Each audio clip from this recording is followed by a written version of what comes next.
जब भी हम कोई फिल्म देखते ना, कोई भी टिपिकल रेस्क्यू मिशन वाली फिल्म, तो उसका ढांचा एकदम सीधा सा होता है।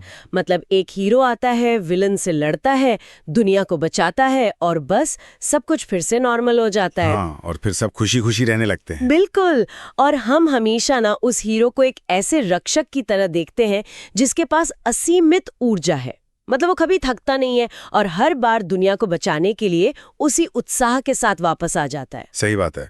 और देखिए, दिलचस्प बात यह है कि इन कहानियों में कभी भी उस रक्षक की मानसिक स्थिति पर तो कोई सवाल ही नहीं उठाया जाता। वो कैसे? मतलब ये मान लिया जाता है कि भाई बचाना तो उसकी नियति है और वो हमेशा बिना किसी शिकायत के इसके लिए तैयार रहेगा। ये इंसान के लिए ना एक बहुत ही आरामदायक विचार है, क्योंकि इससे उसे अपनी गलतियों की जिम्मेदारी नहीं लेनी पड़ती। हाँ, ये तो है। लेकिन जरा सोचिए, क्या हो अगर वो रक्षक शारीरिक रूप से नहीं बल्कि मानसिक रूप से पूरी तरह थक चुका हो? जो कि एक बहुत ही गहरा सवाल है ना? क्या हो अगर वो आसमान से नीचे देखते हुए ये सोचने लगें कि मैं इन्हें हर बार बचाता हूँ, लेकिन ये अपनी गलतियों से कभी क्यों नहीं सीखते? एकदम सही पॉइंट है। और आज की हमारी इस गहन चर्चा का विषय बिल्कुल यही है। आज हम आशीष सुतार की एक बेहद असाधारण और अब तक अप्रकाशित पांडुलिपि पर बात करने वाले हैं, जिसका नाम है विष्णु अवतारों का रहस्य। और ये कोई आम पांडुलिपि नहीं है। बिल्कुल नहीं। तो आज हमारा मिशन है इस तारणहार या कह लें सेवियर के इस पूरी अवधारणा को डिकोड करना। हम ये समझने की कोशिश करेंगे कि कैसे हर अवतार एक समाधान लेकर नहीं बल्कि एक नया सवाल लेकर आता है। और आशीष सुतार का ये काम इसलिए भी इतना खास है क्योंकि ये कोई साधारण पौराणिक कथा या बस घटनाओं का विवरण नहीं है। अच्छा। हाँ, ये पांडुलिपि ना विष्णु की एक व्यक्तिगत डायरी के रूप में लिखी गई है। यहाँ अवतारों की कहानी केवल बाहरी दुनिया या भौतिक ब्रह्मांड को बचाने की नहीं है। तो फिर असली संकट क्या है यहाँ? ये मानवता के आंतरिक विकास और स्वयं विष्णु के भीतर चल रहे एक निरंतर मनोवैज्ञानिक द्वंद्व की कहानी है। मतलब ये पूरी डायरी हस्तक्षेप बनाम स्वतंत्रता यानी इंटरवेंशन और फ्री विल के इर्द गिर्द घूमती है। मतलब कब प्रकृति के बीच बचाव करना चाहिए और कब उसे अपने हाल पर छोड़ देना चाहिए। बिल्कुल, यही इस पूरी किताब का कोर है। ठीक है, तो चलिए इसे पहले पन्ने से खोलते हैं। मुझे जो बात सबसे हैरान करने वाली लगी वो ये कि ये यात्रा दुनिया के भौतिक पतन से शुरू नहीं होती बल्कि एक बौद्धिक संकट से शुरू होती है। हाँ, मत्स्य अवतार वाले अध्याय में ये बहुत स्पष्ट है। एकदम। अगर हम उस स्रोत को देखें तो सुतार लिखते हैं कि वहां प्रलय केवल पानी की नहीं थी। असल समस्या ये थी कि ज्ञान और अज्ञान के बीच की जो रेखा है ना, वो धुंधली हो गई थी। सही कहा। लोग वेद पढ़ रहे थे, श्लोक दोहरा रहे थे, पर उनका अर्थ पूरी तरह से खो चुका था। और इस पांडुलिपि का सबसे दिलचस्प हिस्सा यही है। सुतार स्पष्ट करते हैं कि ज्ञान नष्ट नहीं हुआ था बल्कि वो अर्थहीन हो गया था। लोग तथ्य जानते थे पर सत्य को महसूस नहीं करते थे। मतलब ये केवल किताबों के खोने का डर नहीं था बल्कि समझ के डूबने का संकट था। एकदम सही। जब ज्ञान केवल रटने तक सीमित रह जाए ना, जब वो जीवन का दर्शन ना रहकर सिर्फ एक कर्मकांड बन जाए, तो उस समय एक ऐसे मार्गदर्शक की जरूरत होती है जो उस ज्ञान को फिर से जीवंत कर सके। इसीलिए विष्णु ने एक विशाल योद्धा का रूप लेने के बजाय एक छोटी सी मछली का रूप चुना। बिल्कुल, उन्हें सिर्फ नाव को बचाना नहीं था बल्कि उस गहरे पानी में दिशा दिखानी थी। यार, ये बात तो मुझे आज के समय के इन्फॉर्मेशन ओवरलोड की याद दिलाती है। कैसे? देखिए ना, आज हमारे पास डेटा का पूरा समंदर है, ज्ञान के अनगिनत स्रोत हैं, कोई भी अपने फोन पर दुनिया भर की जानकारी निकाल सकता है। लेकिन जो वास्तविक समझ है, जो विजडम है, वो कहीं डूब रही है। बिल्कुल, जैसे किसी ने पूरी की पूरी लाइब्रेरी रट ली हो लेकिन जीवन में सही और गलत का फैसला करने की क्षमता ही खो दी हो। मत्स्य अवतार भी उसी अंधेरे में एक दिशा तय कर रहा था। बहुत ही सटीक तुलना है ये। और अगर हम इसे विष्णु के दृष्टिकोण से देखें तो ज्ञान को बचा लेना तो केवल पहला कदम था। जब ज्ञान की वो नाव सुरक्षित किनारे लग जाती है तो डायरी का पन्ना पलटता है और एक नया संकट खड़ा होता है। जब किसी समाज को पूरी तरह से बचा लिया जाता है तो उसके बाद वो समाज अपना संतुलन कैसे खोजता है? ओहो, समुद्र मंथन। एकदम सही। समुद्र मंथन की घटना इसी संतुलन की खोज थी और यहीं से कूर्म अवतार का जन्म होता है। सुतार लिखते हैं कि जब मंथन के लिए मंदराचल पर्वत को एक आधार की आवश्यकता थी, तब विष्णु ने कछुए का रूप लिया। पर ये तो कोई शारीरिक शक्ति का प्रदर्शन नहीं था ना। नहीं, बिल्कुल नहीं।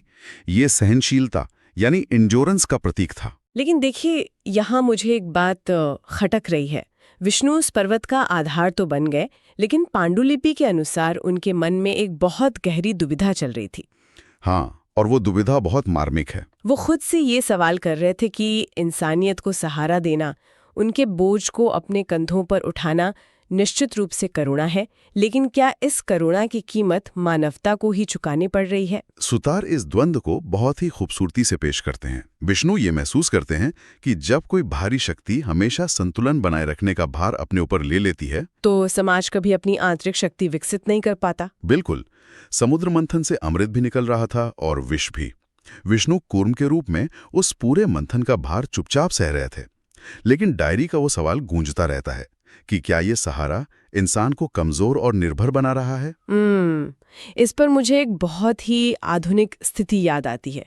क्या ये बिल्कुल वैसा ही नहीं है जैसे आजकल के हेलीकॉप्टर पेरेंट्स होते हैं? हाँ, हेलीकॉप्टर पेरेंट्स मतलब अगर कोई माता पिता अपने बच्चे के रास्ते से हर छोटी बड़ी बाधा को लगातार हटाते रहें, उसे कभी गिरने ही ना दें, तो वो बच्चा कभी अपने दम पर खड़ा होना सीख ही नहीं पाता। सही बात है। विष्णु शायद ब्रह्मांड के उसी हेलीकॉप्टर पेरेंट की तरह महसूस कर रहे थे, जो अनजाने में ही सही पर इंसानियत को पंगु बना रहे थे। और इसी हेलीकॉप्टर पेरेंटिंग का भयानक परिणाम हमें अगले युग में देखने को मिलता है। वो कैसे? देखिए, जब इंसान को ये लगने लगता है कि कोई ना कोई उसे बचाने आ ही जाएगा, तो उसके भीतर का डर खत्म हो जाता है और लालच अपनी चरम सीमा पार कर जाता है।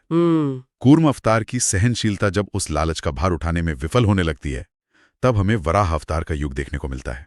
सुतार की डायरी में ये स्पष्ट है कि असुरों की शक्ति और मानव के लालच ने धरती को इतना अस्थिर कर दिया कि वो गहरे अंधकार में डूब गई। मतलब धरती का रसातल में जाना इंसान के लालच का ही एक रूपक है। एकदम। विष्णु ने वराह का रूप लिया, जो कि एक जंगली सुअर है, और उस कीचड़ में उतरकर धरती को अपने दांतों पर उठा लिया। लेकिन पांडुलिपि में इस घटना के बाद की जो टिप्पणी है ना, वो सच में रोंगटे खड़ा कर देने वाली है। हाँ, वो निराशा वाला विचार। इतनी बड़ी जीत के बाद भी विष्णु का आंतरिक विचार बहुत हताश है। वो लिखते हैं, बचाना आसान है पर बदलना कठिन। ये एक बहुत ही शक्तिशाली कथन है। धरती को उस कीचड़ से निकालकर वापस अपनी जगह पर तो रख दिया गया, लेकिन जिस लालच ने उसे वहां पहुंचाया था, क्या वो खत्म हुआ? नहीं, वो तो बस कुछ समय के लिए शांत हो गया। बिल्कुल। सुतार ये स्थापित करते हैं कि भौतिक ब्रह्मांड की रक्षा करना विष्णु के लिए कोई बड़ी बात नहीं थी। असली हार इस बात की थी कि इंसान की प्रवृत्ति में कोई बदलाव नहीं आ रहा था। और जब ये प्रवृत्ति बिना किसी बदलाव के आगे बढ़ती है, तो वो सीधे अहंकार में बदल जाती है। और जब अहंकार बढ़ता है, तो वो सबसे पहले सत्य और मासूमियत पर प्रहार करता है। हिरण्यकशिपु का अपनी ही संतान प्रहलाद को मारना इसी बात का प्रमाण था कि सत्ता का नशा हर मर्यादा को लांघ चुका था। सही कहा। और फिर वो समय आता है जब रक्षक का धैर्य पूरी तरह से टूट जाता है। वराह अवतार की उदासी नरसिंह और परशुराम अवतार के भयानक क्रोध में बदल जाती है। पर देखिए, इस क्रोध को समझना बहुत आवश्यक है। सुतार इस बात पर जोर देते हैं कि नरसिंह और परशुराम का क्रोध कोई अनियंत्रित विनाश नहीं था। अच्छा, तो फिर क्या था? जब समाज का हर नियम, हर ढांचा अहंकार के आगे नतमस्तक हो जाए, तब उस ढांचे को तोड़ने के लिए एक प्रचंड ऊर्जा की आवश्यकता होती है। मान लीजिए एक सर्जन है। जब शरीर में कोई घातक ट्यूमर, जिसे हम यहाँ समाज का अहंकार या भ्रष्टाचार मान सकते हैं, वो पूरी तरह से फैल जाता है, तो आप मीठी बातों या साधारण दवाओं से काम नहीं चला सकते। तब तो सर्जरी ही करनी पड़ती है। एकदम। उस सर्जन को ट्यूमर को काट कर निकालने के लिए एक बहुत ही कठोर, धारदार और निर्मम ब्लेड का इस्तेमाल करना पड़ता है। नरसिंह के नख और परशुराम का फरसा बस वही ब्लेड थे। लेकिन रुकिए, ये सर्जन वाली बात एक पल के लिए तार्किक लगती है, पर इसमें मुझे एक बहुत बड़ी समस्या दिख रही है। वो क्या? देखिए, एक सर्जन केवल उस ट्यूमर को काटता है, वो उस बीमारी के पैदा होने का मूल कारण तो नहीं मिटाता ना।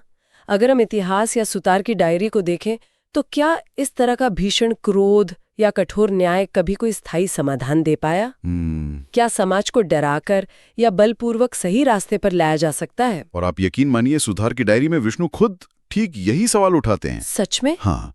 परशुराम के रूप में पृथ्वी को कई बार क्षत्रिय विहीन करने के बाद भी शांति स्थापित नहीं होती। क्रोध न्याय का साधन तो बन सकता है, लेकिन वो चेतना का निर्माण नहीं कर सकता। मतलब डर कभी भी धर्म या नैतिकता का स्थायी आधार नहीं हो सकता। बिल्कुल नहीं।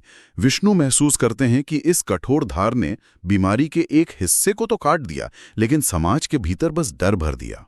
और ये एहसास ना एक बहुत बड़े बदलाव का कारण बनता है। एकदम। जब बाहरी राक्षसों को मारने और कठोर न्याय करने से इंसान नहीं बदलता, तो विष्णु की रणनीति पूरी तरह से बदल जाती है। हिंसक युद्धों के बाद युग बदलता है और डायरी का पन्ना राम और कृष्ण के युग पर आकर रुकता है। और यहां से लड़ाई का स्वरूप बिल्कुल अलग हो जाता है। हाँ, अब लड़ाई बाहर के ट्यूमर को काटने की नहीं है, बल्कि भीतर के मूल्यों और नैतिकता को पोषित करने की है। राम का अवतार इस पूरी डायरी का सबसे मार्मिक और दर्द भरा अध्याय है। सुतार लिखते हैं कि यहाँ विष्णु ने अपनी सारी दिव्य शक्तियों और चमत्कारों को एक तरफ रख दिया। कोई चमत्कार नहीं। कोई नहीं। राम के जीवन में केवल एक ही चीज दिखाई देती है, असीमित दर्द और कठोर निर्णय। राम ने ये स्थापित करने का प्रयास किया कि एक आदर्श समाज कैसे काम करता है। उन्होंने मर्यादा, नियम और त्याग को केंद्र में रखा। गैर की तरह लगते हैं जो हमेशा शतरंज के एकदम सीधे और सख्त नियमों से खेलते हैं। बहुत अच्छा उदाहरण है। मतलब चाहे उनके मोहरे कट रहे हों, चाहे उन्हें अपनी सबसे प्रिय चीज यानी सीता का वियोग सहना पड़े, वो नियमों से समझौता नहीं करते। डायरी में वनवास को कोई सजा नहीं बताया गया है, बल्कि ये दिखाया गया है कि जो व्यक्ति सब कुछ त्याग सकता है, सत्ता से लेकर प्रेम तक, वही वास्तव में उन नियमों की गरिमा को बचा सकता है। बिल्कुल। और ये त्याग ये संदेश देता है कि युद्ध जीतना उतना महत्वपूर्ण नहीं है जितना कि सही मार्ग पर टिके रहना। सही बात है। राम ने समाज को एक बेसलाइन या कहें एक मानदंड दिया, लेकिन यहाँ विष्णु का वो मनोवैज्ञानिक द्वंद्व फिर से सामने आता है। वो कैसे? समय के साथ क्या होता है, लोग उन नियमों को तो पकड़ लेते हैं, लेकिन उनके पीछे की भावना को भूल जाते हैं। सदियों बाद उन्हीं नियमों का इस्तेमाल कमजोरों का शोषण करने और अन्याय को सही ठहराने के लिए होने लगता है। दिमाग पूरी तरह से घूम जाता है। एकदम। राम ने जिन नियमों को अपने खून और आंसुओं से स्थापित किया था, कृष्ण के आते आते वे नियम बिल्कुल खोखले हो चुके थे। महाभारत के समय भीष्म और द्रोण जैसे लोग अपनी प्रतिज्ञाओं और नियमों से बंधे थे, लेकिन उन्हीं नियमों के साए में द्रौपदी का चीरहरण हो रहा था। और सुतार इस विरोधाभास को बहुत ही सुंदरता से पकड़ते हैं। कृष्ण का अवतार इस बात का प्रतीक है कि कोई भी नियम समय से बड़ा नहीं होता।